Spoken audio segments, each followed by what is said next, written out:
احنا قلنا ان لعيبه الزمالك هتفتح صفحه جديده في مباراه الكاس بعد النتائج السيئه والاداء اللي ما يعلم به إلا ربنا في الدوري، وان الدوري حاجه والكاس حاجه تانية. لكن لعيبه الزمالك ناويه ومقرره انها تضايق جماهير الزمالك وتعكنن عليهم. وبيخرج الزمالك من نص نهائي كاس مصر قدام الفريق اللي كسبه الاهلي 3-0، بيراميدز اللي فعلا يستحق يوصل لنهائي كاس مصر، على الرغم ان حصل طرد في بدايه المباراه لعلي جبر وتسجيل الزمالك لهدف من حسام عبد المجيد من ضربه ركنيه.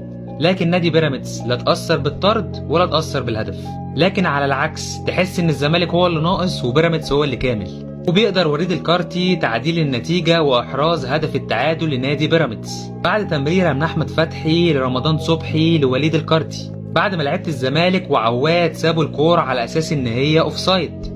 وبيقدر يحافظ نادي بيراميدز على نتيجة التعادل وبيوصل لضربات الترجيح، وبكل استهتار وثقة فارغة بيضيع أحمد زيزو الكورة بعد ما حب يعملها على طريقة بالينكا من فوق أحمد الشناوي. وبيكمل أحمد الشناوي التألق وبيصد الكورة من شيكا اللي من رأيي كفاية عليه كده، واللي المفروض كان اعتزل بعد ما فاز بالدوري.